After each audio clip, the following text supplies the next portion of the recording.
So my name is Dunt. I'm the editor of Politics.UK. I'm also the political editor of the Erotic Review. I do a bunch of freelance stuff for variety magazines. I do a bunch of stuff for Sky and the BBC and Russia Today, and I completely forgot to put on my thing.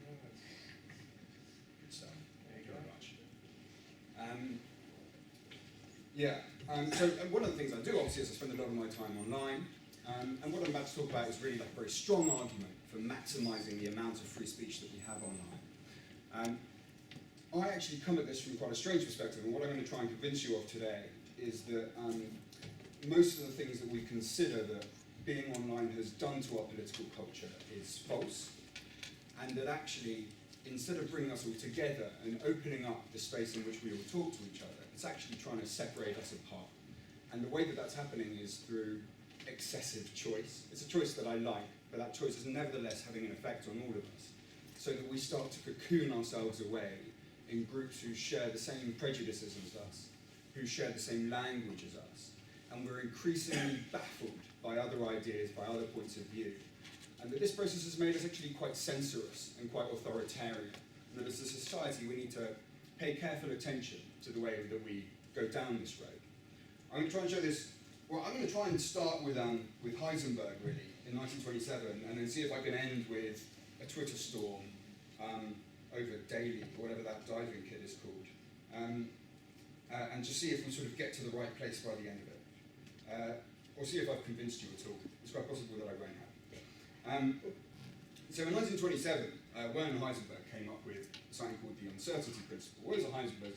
He's one of the really behind quantum mechanics. Quantum mechanics is very badly understood by very few scientists, really, but is frequently used as a quite sort of pompous metaphor by former humanities students. And that's basically what I'm going to do today, is use it as a very pompous metaphor. So the uncertainty principle is this. There's a fundamental limit to the precision with which you can know the qualities of a particle.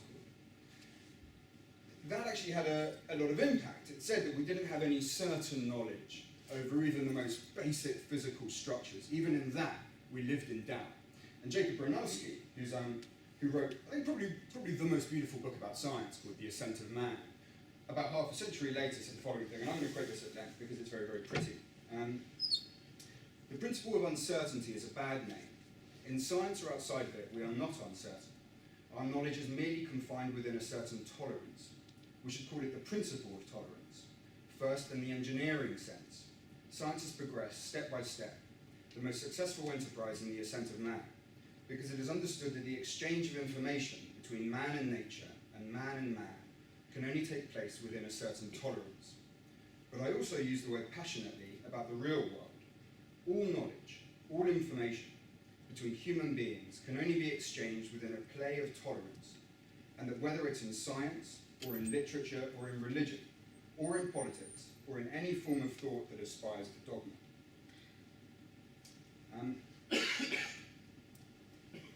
So I quite like to bring up Heisenberg's uncertainty principle to keep it in mind throughout the things that I'm about to say, in two ways. Firstly, that it's objectively true. We never have certainty. We're never sure.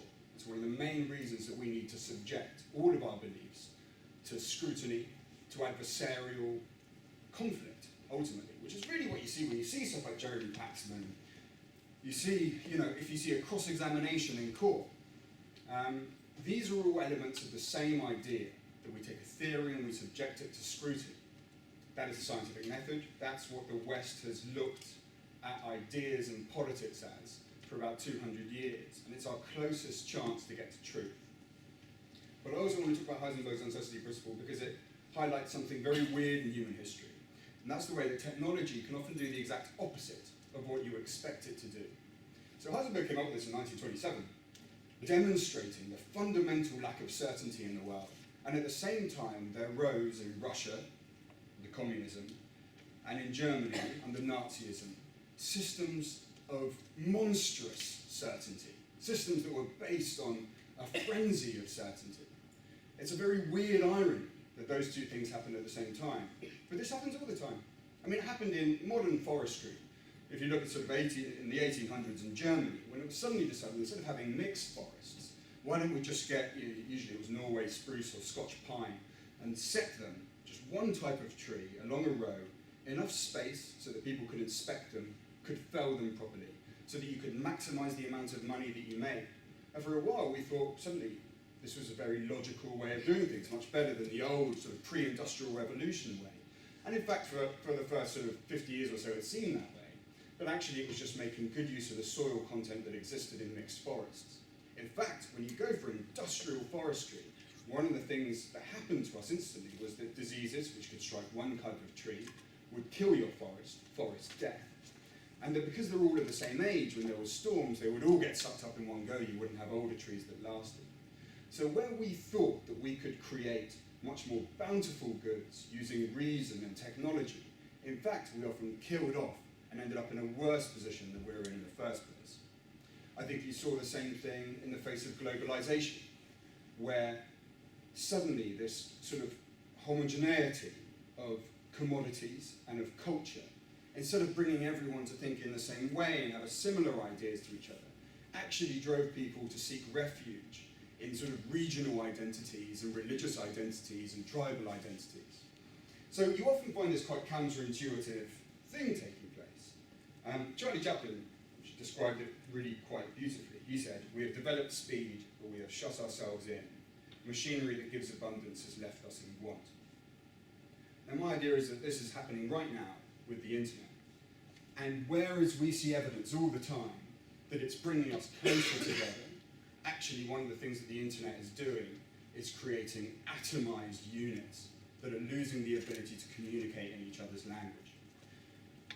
The ways in which the internet is bringing us closer together are quite obvious. If you're going to have a long-distance relationship with your missus, back in the day, I mean, not even that long ago, 5, 7 years ago, you'd be spending an awful lot of money for a bit of time on the phone.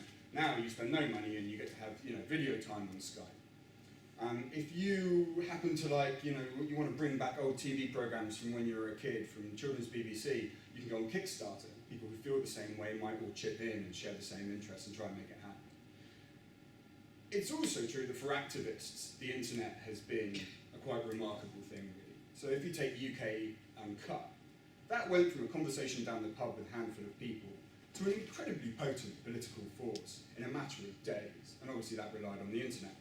And it's certainly true that Twitter allows us to organise very, very quickly massive numbers of people in a way that would have been considered, frankly, magical to someone that was living even 75 years ago. So we definitely have that process whereby it is doing some things that bring us together. However,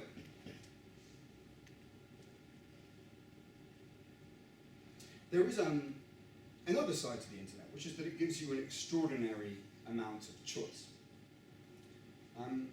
On Twitter, for instance, I select who I want to listen to.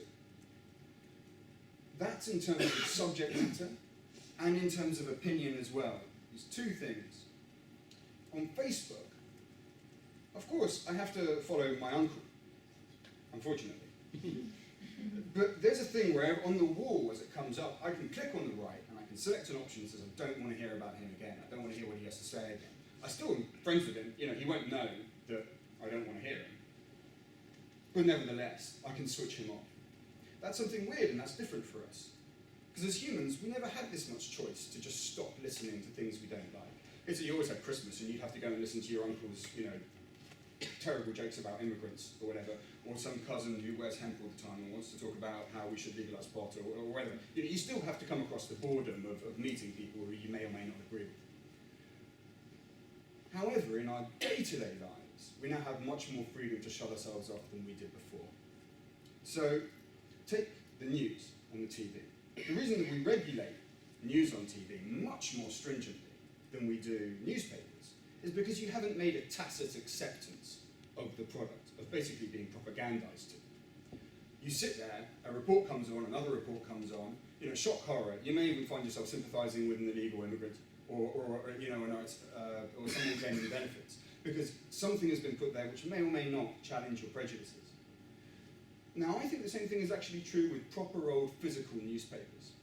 It's one of the things they do is, the page is open in front of you, quite literally on a physical level. You're passing over items.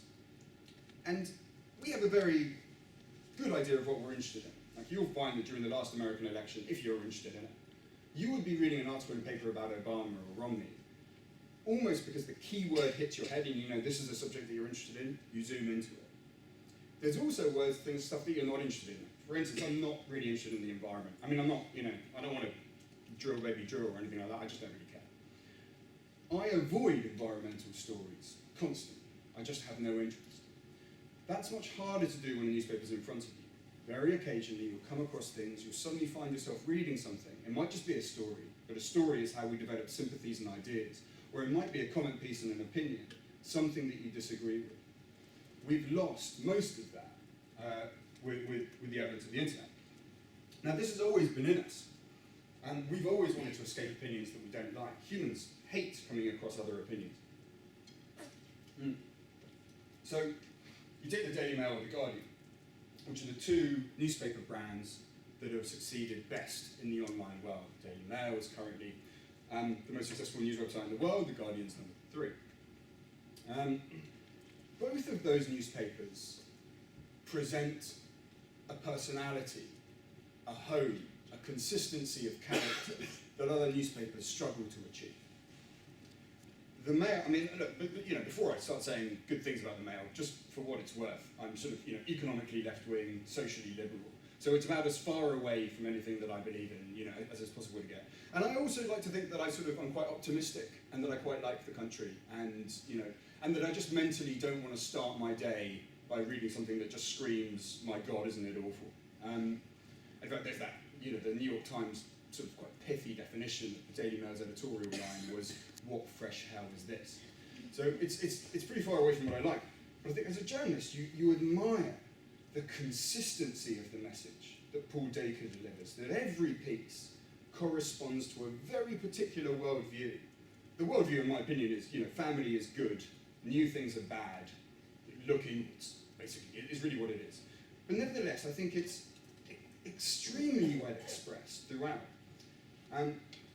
So people with certain set of ideas find a very natural home in the Daily Mail. It corresponds to their prejudices on a daily basis. Also, in terms of economic interest, it's very good at assessing what the economic interests of its readership are, which is, lower middle class, just bought a property, would like to see it go up in value. The Guardian struggles a little bit more with that, partly for the reason that actually the economic interests of its readers are much more diverse. So, you've got public sector workers, earning, say, 30 grand on one side, and you've got wealthy liberals. And so it's a bit more varied. Also, politically, there's more of a variation. You might have feminists on one hand, environmentalists on the other. Of course, there's an overlap, but there's a bigger variety of concerns. Nevertheless, the Guardian's very, very good at communicating its ideas, at giving you a home for your prejudices. It's not a coincidence that these are the two brands that have made the most successful transition online. Then when we look at non-newspaper brands doing well online, obviously apart from my site, then you find the same thing. The Guido Fawkes website, Conservative Home, that again we see this thing of enforcing prejudice, not really challenging the central idea of your readership. It's still a very good business proposition. And it's a very good business proposition because it's something that humans like.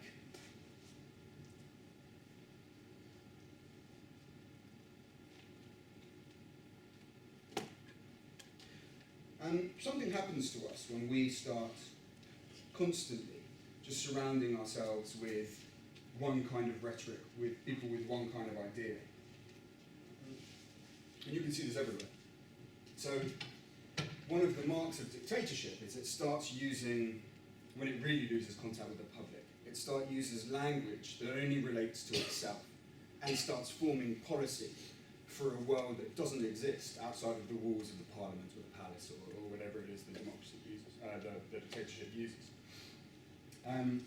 I think you see that if you look at communication from WikiLeaks, that this is a group of people who are increasingly just talking. There's this question of modern art, which is, and then you see us regularly say that, and you jargon, and you form angles with them, and then they go around and relate back to discussions. Nobody ever says, in a smaller was that a film?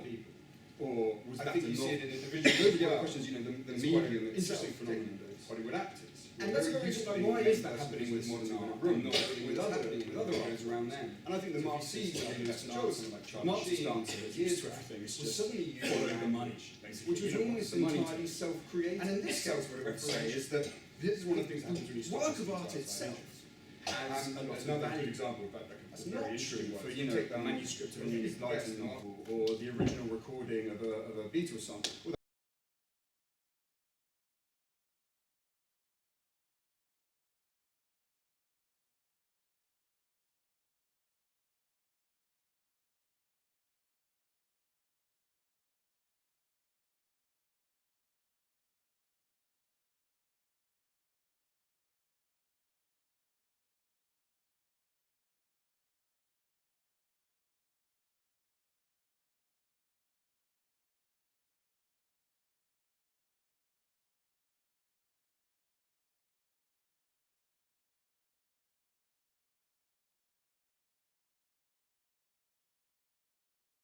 I mean, for some sort of, eccentric creators, perhaps they're collectors, they would like to get it.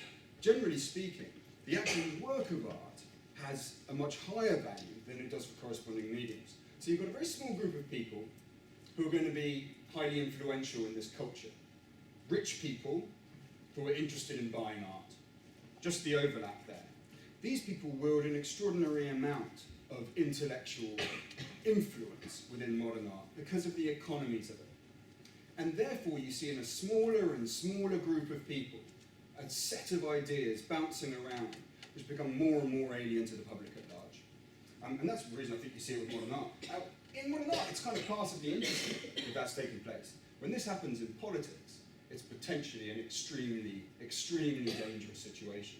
Not only do you find that you're unable to deal with the fundamental truth of the world, but you also find that you start hearing other opinions as well, you can't even make any sense of them. You start actually starting to have an involuntary, quite hateful reaction to new opinions that are from outside of this. And I'd say increasingly you get a process of othering, which is this horrible sort of academic term, othering, but actually really means it's the beginning of the process by which you consider others fundamentally different to you, and that's the start of how you start thinking of them as essentially subhuman. And of course that opens the door to all sorts of terrible, violent things. We're not quite there yet. But nevertheless, it is a phenomenon that we would do well to mention. So let's see about how it affects the truth. So this week, front page of the Sunday Telegraph was 600,000 unemployed EU migrants living in Britain at a cost of 1.5 billion to the NHS. Okay, so that is not true.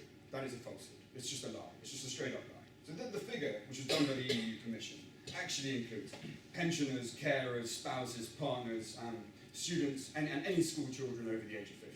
That's where that figure actually comes from. It doesn't relate to anything that was being said by the Telegraph. So there was a surprising moment. I work in the parliamentary lobby, who are the group of journalists that have access to the Prime Minister's spokesman in the morning. So we work in Parliament, we go to the morning lobby, which is with the Prime Minister's spokesman, and we go to the afternoon lobby with the Prime Minister's spokesman. You get to ask questions. And actually there was a surprising amount of reason coming from even quite right-wing journalists, tabloid writers, which was saying that actually, you look at this report specifically said benefit tourism is a myth. Benefit tourism does not happen. People come here to work. Now we can have a debate about that on immigration. We probably should have a debate on that, specifically what it does to domestic wages. But let's not keep on saying that people are coming here to claim benefits because there's actually no data that shows that that is the truth. And this is the response of the Prime Minister's spokesman on Tuesday, I think it was. We consider that these questions place too much emphasis on quantitative evidence. And what that means is Downing Street no longer cares about what's real. That means that perception, and you saw this again and again during an interview with Theresa May on the Today programme on Monday, when she was talking about immigration and housing, etc. Perception is what counts, not reality. So we've seen something remarkable happen. We've seen newspapers print just one version of reality over and over, half-truths, sometimes outright lies, sometimes just misleading headlines. We've seen the public take it on board more and more, and now we've seen politicians responding to something that actually has no factual basis in reality. This kind of quite warped and insane view of politics is taking over because the public are not being given access, and I'm afraid you sort of have to force access on them because people don't naturally seek out data sets and research work of actually what's, of what the reality seems to be insofar as we can ascertain it. So we've seen this remarkable thing take place between perception and reality. Crime is falling in this country. It's been falling for a very long time now. People perceive it to be rising every single year. And therefore we have more and more draconian criminal justice bills. Again, to deal with a problem which is actually already in decline. One might think that if it's in decline, we should just keep on doing what we're doing, but instead we try out new ideas, because perception has become more important to us than reality. The public believes 15% of girls under the age of 16 get pregnant every year. The real figure is 0.6%. People estimate that 34 times more benefit money is claimed fraudulently than official estimates suggest. And the public think that 31% of the population are immigrants. The real figure is 13%. So we should be concerned about the way that when we closet ourselves away from other groups, we lose sense of what objective reality is. But I think we should be more concerned about the emotional impact of this closeting away, of this cocooning, and the way that it makes us want to shut people up. And I'm now going to go through a list of ways in which I think this is happening now. Mostly through Twitter, but not just Twitter, but certainly online in the digital age. What I'll caveat it with is, some of these techniques have been around long before the internet was invented. Some of them are as old as political discourse. They're just being used now because the means is there to use them. Some of them, like a Twitter storm, exist because of the internet, because of digital culture. But all of them are used to close down thought. And all of them have this central feature that you're not going to play the ball, you will play the man. Instead of taking on the argument, instead of engagement and criticism, you just try and shut them up. And if possible, eventually, and we'll come to this, the worst thing that can possibly happen in a free and democratic society happens. And that's that someone calls the police. And that's the stage that we're at right now. We'll start, however, though, with a much more old technique, which is denying someone's patriotism. So this is typically something that used to happen in America much more. I mean, if you go all the way back, the House of Un-American Activities, and of course critics of George Bush, much more recently would always say, well, you're un-American if you criticize our foreign policy. Governments and states have always enjoyed equating themselves to the country so that they can rule out the legitimacy of those who criticize them. Very, very old technique. In Britain, there's been a slight upswing in this. I remember talking to Tory ministers who, frankly, and secretly, sorry, not so secret, in private, disagreed with the Falklands War, and it didn't come out at the time.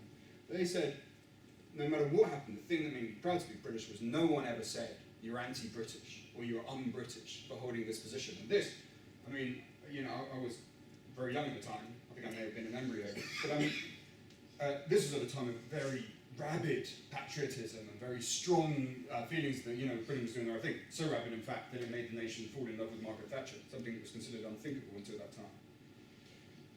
This week, we saw something interesting. I beg your pardon, this month really.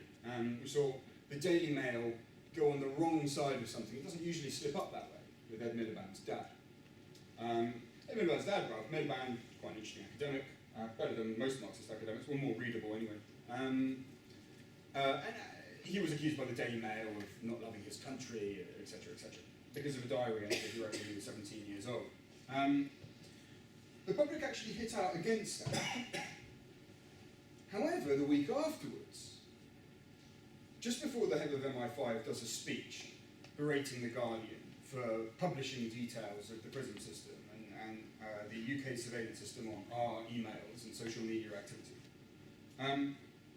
they do a briefing to the press, to the right-wing press, mid-market tabloids, the Mail, the Express, the Telegraph, the Times, and out they come with very vitriolic attacks on The Guardian, again, accusing it of treason.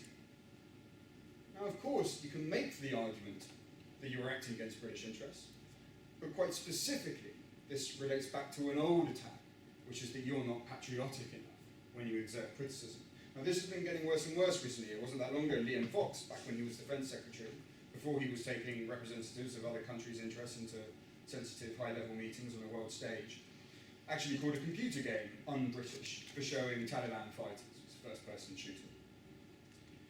In a more benign context, people that reject a ban on the hijab or the niqab often say that that idea is un-British. I happen to agree with them on that idea. But I'm very wary of this term un-British taking hold, because of course, as soon as you say certain things are British, certain values are British, some people in this country aren't going to be members of that club anymore. So it's a very easy way of writing off certain people. And the left is just as responsible as the right on this. The left usually does it in the form of the NHS, the great national religion. In fact, a few years ago, about 5 years ago, I think, when you saw Daniel Hannan, who's a Tory MEP, go on Fox News in the States and really do a bit of a hatchet job on the NHS. Andy Burnham, who's then Health Secretary, comes out and says that actually he wasn't being patriotic. He was speaking against Britain. And that extra step, that attempt to make speech that is normal free speech illegitimate, is one that we should be very, very wary of. The second is the denier tag. Now obviously, the suffix denier comes from Holocaust denier. Holocaust denial is illegal in a lot of European countries. It's probably considered the lowest possible form of thought, of political thought, in the ones in which it's not illegal. And of course it instantly brings to mind just nasty, mean-spirited, angry men talking in rooms full of other angry, mean-spirited, angry men. Then the left, I say the left in quite broad terms, did something very interesting with climate change. And it brought up this phrase, climate change denier. It's frustrating, I think, for people who are concerned with the environment, that whereas the overwhelming majority of scientific opinion is on one side, to watch the media treated as on one hand this, on the other hand that, when that doesn't reflect the scientific consensus in any way. But I think it's even more unfortunate that the decision was gone to try and take a word with very obvious Holocaust resonances and apply it to this viewpoint. It's pernicious, and it has very obvious emotional effects on those that listen to it. But at least in the case of climate change denial, it was on an issue in which the opinion was overwhelmingly on one side. Around 2009, 2010, 2011 in this country, something much worse I think took place, which is that we started talking about deficit denial, deficit deniers. And again, that attempt to try and bring that sort of, that horror of the way that you think about Holocaust denial and make a certain viewpoint look horribly out of touch and extremist. And that's, by the way, like a very long trend that the right uses to attack the left, is sort of accusing it of loony, loony left, a bit nuts, out of connection with the mainstream, etc., etc. That denier tag will come up again. We will be hearing more of it. Just haven't found the issue that it's going to be connected to next. We should be extremely wary of it. A third technique is normalising the outliers. So this was, there's a sort of, the precursor to it is Alistair Campbell, really, during New Labour time. Alistair Campbell was really, really good at political ding-dongs, and the reason he's very, very good at it was that he picked the debate that he wanted to have. So you've got an Iraq war, you've got an obviously illegal invasion that nobody supports, it's going to cause a huge number of deaths and destabilise the region. Instead, what Alistair Campbell does, he doesn't have a fight about the Iraq war, he has a fight about a morning bulletin at 5:30 in the morning, just before the Today programme, because he knew that was a fight he could win. He took on the BBC in territory in which the campaign could be won. You pick your battles. Now this has, over the years, changed. Gordon Brown took on a version of it in dividing lines, and George Osborne does the same thing now. He doesn't waste the policy without thinking, how will Labour, what position does this put my opponent on? So where he wants Labour, and his main, most concerns him, because it chimes best with focus groups and polling, is he wants them on the wrong side. He wants them on the side of scroungers. The way that he puts it is, the guy that wakes up, the curtains are drawn, they're claiming to stay money. Now, I actually, I have a sort of grudging respect for the canniness of political operatives when they manage to do this. I'm not really going to hold it against them. That's their job. That's what they're trying to do. I think when political commentators have taken this on, something different has happened. Because the most safe territory for you to have your argument is always the most extreme example of the opponent. So, do you try and have an argument when you talk about benefits, about tax credits, which is going to people who are in work and are being paid poverty wages, so we need to give them more money. Nobody wants to have that argument. Instead, we want to have the argument about, the immigrant woman living in a mansion of 12 rooms, it's all on your tax money, or, the guy that's being paid more than 5 times the Prime Minister and all he does is sit on his arse and drink tenants all day. That's the argument we want to have in that extreme area. When you normalise outliers, you force your opponent into a position where they're defending the most indefensible part of their platform. And that is a precursor to ruling them out as loonies, as extremists, and being able to shut their voice down. So in the new age, any time that you watch a TV debate, with Harry Cole on the one hand and Owen Jones on the other, both of whom I rather like, so I don't want to give them any abuse. Both of the time, subconsciously or consciously, they'll be trying to get their opponent onto that outlier situation so that you can close them down and write them off. It's a tactic that people would do well to recognise because it's used extremely frequently in political discourse in this country. Hate speech. Not long ago, a very interesting and witty and quite mischievous writer, Suzanne Moore. You can tell how mischievous she is by the fact that she actually manages to have columns in the Daily Mail and the Guardian simultaneously, which is a remarkable feat. She wrote an article about why women are angry at themselves. She said this: we're angry at ourselves for not being happier, not being loved properly, and not having the ideal body shape, that of a Brazilian transsexual. I actually thought that was quite flippant and quite funny, and I didn't really think anything was wrong. I certainly thought the fact that a row blew up afterwards was a sign of how sensitive we've become as a country, that's enough to trigger a row.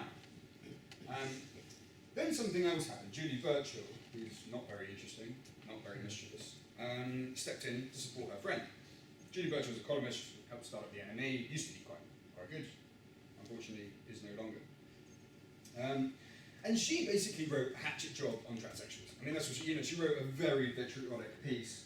It's a very weird area, especially for feminists. Feminist theories often had a very problematic relationship with transsexuals, transgender people. The editor of The Observer spiked it after a few days of extraordinary Twitter frenzy. He wrote he apologised for any hurt and offence the piece met of courts, seemingly unaware of the way that free societies and vibrant comment sections in newspapers frankly rely on hurt and offence for themselves to function. They removed the piece, but before they removed it, I think something really interesting happened. Because it started and people were like, I'm horrified, I'm offended with this, and then suddenly a new phrase was used, and that was, this is hate speech. Now, hate speech has very precise legal definitions. Certainly it's a legal term. By the time that we start talking about hate speech, what we're saying is that where you have legitimate free speech on one hand, and where you have incitement to violence, which I think is pretty much the only area, apart from health and safety as a boring admin point, where you get to restrict freedom of speech, we then have this middle ground, which is hate speech, which is sort of incitement to violence. And this murky middle area triggers a different quality and level of reaction. So as soon as it started being used, we saw then Equalities Minister, Lynn Featherstone, who actually, surprisingly, for such a barren mind, actually had quite an interesting phrase for it. She called it bigoted vomit, which I thought was quite a nice phrase. I didn't agree with the actual point that she was making. And she suddenly called for her to be sacked. So suddenly you had a government minister saying that this journalist needs to be sacked, and doing it very openly, very publicly.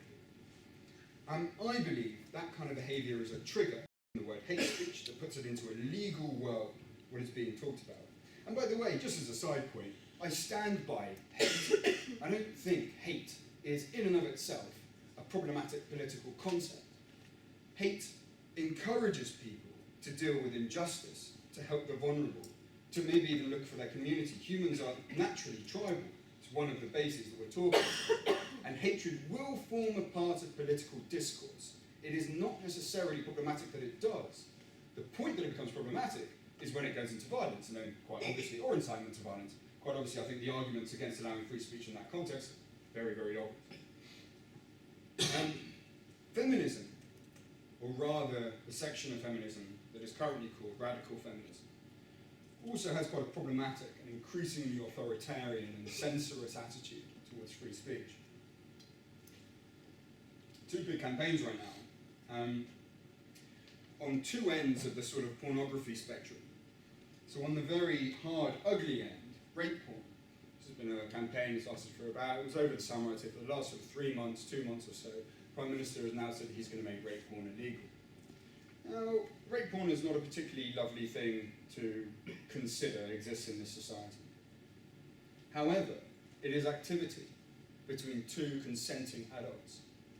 And we are now in the world of legislating for a kind of sexual fantasy, for a kind of sexual interest.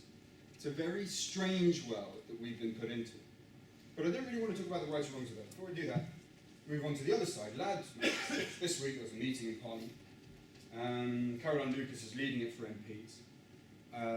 And lots of groups, like I think Object is one of them, I can't remember the name of the other one, or bin the lads mags, lose the lads mags, whatever. They're basically trying to push the supermarkets to get rid of these products. Their argument is that it normalises the objectification of women. What I find interesting about both the rape porn on the one side and the lads mags on the other is that the knee-jerk reaction of the movement is not to discredit, attack, to critique. It's to ban. It's to shut it down, either commercially or politically or legally. The attitude is always to shut down the opponent rather than take on the culture itself, the product itself. More complicatedly, we have this phrase, check your privilege. I think check your privilege is ultimately quite a nice, benign idea. I'm white, able-bodied, male, straight, it's more challenging to me, but I do recognise that most of my fellow sort of commentators are also those things. And the idea that you should think about who you are and in what ways you've been more privileged when you're making commentary is not a bad one. However, there's a very dangerous idea in it as well, the flip side of what I'm talking about, which is that it's the person that you go for, not the argument. Again, you're playing the man and not the bull. So you get yourself into quite a weird position where, for instance, Laurie Penny, who's I think quite an interesting, bubbly sort of, but a bit nuts, left-wing commentator, actually was having a debate. This is the starter of her having an enormous spat with Louise Mensch, but I think actually, and it sort of pains me to say, I think Louise Mensch was probably right on this one. She was having a debate on something that was ostensibly supposed to be quite racist. In fact, Laurie Penny said, well, we should just allow and not do them the benefit of getting on trolling and attacking. And a group of black women actually took it to task for it and said, well, no, actually, we think this is the way to deal with racism. And instead of sticking to her opinion, Laurie Penny said, okay, well, I just had my privilege checked, and I changed my mind. So the idea was, on certain issues that are pertinent to the person, they have a higher standing than you do. Now, of course, it's true that, if I'm talking to a pregnant woman and I say, well, I know more about giving birth than you do, that's plainly not the case. But at the same time, I, as a man in the West, surely my opinion, the fact that I'm against female circumcision, does not become less pertinent or less relevant by virtue of my gender or my culture. So we have to think about how the check your privilege argument can be used to shut down people making a case, rather than addressing the case itself. And I would say throughout this, by the way, that as long as your case is sound and strong and you can stand it up, you have a better chance of convincing others by having the debate than you ever do by shutting down your opponent. Flip side of this is, of course, there's two kinds of trolls, I would suggest. Well, now the word has two kinds of meaning. The more appalling version is the one that was faced by Caroline Perez after she successfully campaigned to have Jane Austen on the 10th note. She was then faced with a daily onslaught from mostly anonymous Twitter accounts with rape and death threats. I don't think the fact that they're rape threats, by the way, is a coincidence. I think this is mostly some kind of dark source in men who otherwise lack power, that they resent terribly the idea of a woman having a voice and having a high public profile. This debate was mostly framed about, if we introduce a recording button on Twitter, or we call the police, are we infringing on the freedom of speech of the men writing it? I thought that was completely the wrong way to look at the situation. It seems perfectly clear to me that the men writing that stuff are infringing on the freedom of speech of the women trying to talk. But that is the appropriate way of looking at it in the freedom of speech context. In adversarial societies like ours, and I'm talking about where you can be cross-examined by a barrister, the kind where you have to have your political argument in public, in an extreme case in the House of Commons bear pit. We do expect people to be able to stand up for themselves, to be robust, to be able to get on with it. That does not extend to threats against your person, or something that would be so emotionally traumatic to read it all the time, that in any real sense, unless you're just, an atomized piece of paper, you're never going to go switching on Twitter every morning if what the first thing is you're going to get is just an endless stream of abuse and horror and murder threats. So it's absurd to pretend that they have free speech in those kind of circumstances. So violence, intimidation, threats from unidentified accounts, that's another way of shutting down people's freedom of speech. The other use of the word troll is a bit more harmless, which is this sort of needlessly provocative commentators online. And one of the things you increasingly hear from professional writers online is never read below the line. That once you get to the cut, you're just lost in this troll world of abuse and shouting and all that. I mean, look, my name's Dunt. My second name is Dunt. Can you imagine the stuff I read every day? It's the same joke over and over again. But what that leads to is this sort of attitude, especially on Twitter, of just professionals talking to professionals. It's this sort of creaky, shutting out all the best parts of what we could have with the internet. Suddenly, because of this don't feed the trolls, don't read below the line attitude that you get from professional commentators. And that, I think, that use of the word troll is potentially problematic and is now being shouted out to anyone who starts rejecting the sort of the broad sphere of public debate as is delineated, by professional writers. Suddenly you're a troll. If you think, our relationship with America makes us weaker as a country, they go to you, oh, he's trolling. Of course you're not. You're just coming up with an idea that he hasn't thought about before. Finally, Twitter storms. Fabrice Murumba had a heart attack on a football pitch that was filmed live by TV cameras. And a bloke called Liam Stacey, some kind of idiot student, he was drunk at the time, he tweeted, "Lol, fuck Murumba, he's dead." I don't think we need to have a big argument about the fact that Liam Stacey is a fool. And what we should have an argument about is the fact that he was arrested and charged under the Public Order Act. Public Order Act, Section 5. That was, get this right, speech, writing, or gestures which are threatening, abusive, or insulting, and are intended to cause harassment, alarm, or distress. After a campaign, the word insulting is soon going to be removed from this law. Quite a successful campaign by a mixture of secular groups and free speech advocates. Liam Stacey was sentenced to 56 days in jail for that tweet. That seems to me a remarkable situation for us to have found ourselves in, that this idiot drunk should be put in jail for 2 months for being an idiot drunk. That law is now being used very regularly by police, along with the Communications Act. Communications Act prohibits electronic messages of grossly offensive or an indecent, obscene, or menacing character. These are basically the two pieces of legislation that police usually use when navigating this stuff. Consider for a moment 14,000 Facebook posts the police were asked to investigate last year alone. It's considerably more in the case of Twitter. What is this resulting in? It's resulting in, last year, 17-year-old Reese Messer arrested at 2:45 in the morning for saying that Tom Daley had let down his late father after failing to synchronise 100 metres diving. 10 metres diving, that would have been far too long a drop. A teenager arrested for making offensive comments about a murdered child. Another teenager wrote British soldiers should go to hell on Facebook, arrested. A third posted a picture of someone burning a poppy, arrested. Now, of those last 3, 2 of them were convicted. 1 of them was jailed. This level of sensitivity to idiocy suggests that something is going fundamentally wrong with us.